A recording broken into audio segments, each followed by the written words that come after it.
ಶ್ರೀಪಾದರಾಜಂ ಶರಣಂ ಪ್ರಪದ್ಯೆ.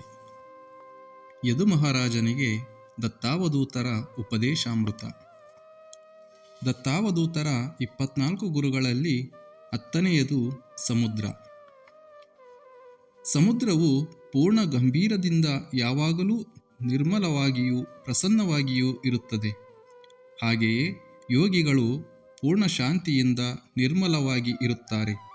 ಕಲುಷಿತ ನದಿ ನೀರು ಸಮುದ್ರವನ್ನು ಸೇರಿ ಅಶುದ್ಧತೆಯನ್ನು ಕಳೆದುಕೊಂಡು ನಿರ್ಮಲತೆಯನ್ನು ಪಡೆದುಕೊಳ್ಳುತ್ತದೆ.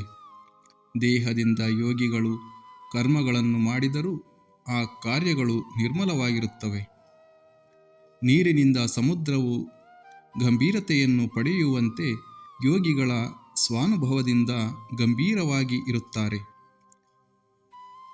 ಭಾರವಾದ ವಸ್ತುಗಳು ನೀರಿನಲ್ಲಿ ಮುಳುಗಿ ಹೋಗುವಂತೆ ಯೋಗಿಗಳಿಗೆ ಶರಣಾದವರ ಈತಿ ಬಾಧೆಗಳನ್ನು ಅವರು ನಿರ್ಮೂಲ ಮಾಡುತ್ತಾರೆ.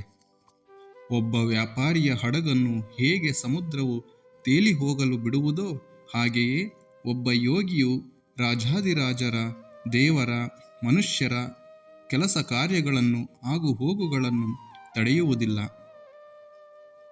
ತಾಮ್ರಪರ್ಣಿ ನದಿ ಸಮುದ್ರದಲ್ಲಿ ಸೇರುವಲ್ಲಿ ಹೇಗೆ ಮುತ್ತು ರತ್ನಗಳು ಉತ್ಪತ್ತಿಯಾಗುತ್ತವೆಯೋ ಹಾಗೆಯೇ ಸಾಧುಗಳ ಜೊತೆಯಲ್ಲಿರುವ ಭಕ್ತರು, ಮುಮುಕ್ಷುಗಳು ಮುತ್ತು ರತ್ನಗಳಾಗುತ್ತಾರೆ. ಸಮುದ್ರವು ಪ್ರವಾಹವಿಲ್ಲದೆ ಹೇಗೆ ನಿಶ್ಚಲವಾಗಿ ಇರುತ್ತದೆಯೋ ಹಾಗೆಯೇ ಯೋಗಿಗಳು ಮೃತ್ಯು ಭಯವಿಲ್ಲದೆ ಚಂಚಲವಿಲ್ಲದೆ ಇರುತ್ತಾರೆ. ಸಮುದ್ರವು ಎಲ್ಲಿಯೂ ಪೂರ್ಣವಾಗಿ ಪ್ರವಾಹವಿಲ್ಲದೆ ಇರುವುದು. ಹಾಗೆಯೇ ಯೋಗಿಗಳು ಜನ್ಮರಾಹಿತ್ಯರಾಗಿ ಸದಾ ಪರಿಪೂರ್ಣರಾಗಿ ಇರುತ್ತಾರೆ. ಸಮುದ್ರಗಳಿಗಿಂತ ಯೋಗಿಗಳಲ್ಲಿ ಇನ್ನೂ ವಿಶೇಷ ಗುಣಗಳಿವೆ. ಸಮುದ್ರದ ನೀರು ಸ್ವಲ್ಪ ಚಲನೆ ಮತ್ತು ಉಪ್ಪು ಸಹಿತವಾಗಿ ಇರುತ್ತದೆ. ಆದರೆ ಯೋಗಿಗಳು ಯಾವಾಗಲೂ ನಿಶ್ಚಲವಾಗಿ ಮಧುರತೆಯನ್ನೇ ನೀಡುವವರಾಗಿ ಸದಾನಂದ ಪೂರ್ಣರಾಗಿ ಇರುತ್ತಾರೆ. ಸಮುದ್ರದ ಮೇಲೆ ಬಿದ್ದ ಮಳೆ ನೀರು ಉಪಯೋಗವಿಲ್ಲದೆ ಹೋಗುತ್ತದೆ. ಆದರೆ ಸಾಧುಗಳು ಭಕ್ತರಿಂದ ಅಲ್ಪ ವಸ್ತುಗಳನ್ನು ಸಂಗ್ರಹಿಸಿದರೂ ಅವುಗಳಿಂದ ಜನ್ಮ ರಾಹಿತ್ಯವು ಉಂಟಾಗುತ್ತದೆ, ಪ್ರಯೋಜನ ಲಭಿಸುತ್ತದೆ. ಆದ್ದರಿಂದ ಮುಮುಕ್ಷುಗಳು ಭಗವದ್ಭಕ್ತರನ್ನು ಭಜಿಸಬೇಕು. ಮಳೆಗಾಲದಲ್ಲಿ ಹೆಚ್ಚು ಹೆಚ್ಚು ನೀರು ನದಿಯಿಂದ ಸಮುದ್ರವನ್ನು ಸೇರುತ್ತದೆ. ಬೇಸಿಗೆಯಲ್ಲಿ ನದಿಗಳೆಲ್ಲವೂ ಬತ್ತಿ ಹೋಗುತ್ತವೆ. ಸಮುದ್ರ ರಾಜನಿಗೆ ಮಳೆಗಾಲದಲ್ಲಿ ನೀರು ಬರುವುದರಿಂದ ಸಂತೋಷವೂ ಇಲ್ಲ, ಬೇಸಿಗೆಯಲ್ಲಿ ದುಃಖವೂ ಆಗುವುದಿಲ್ಲ.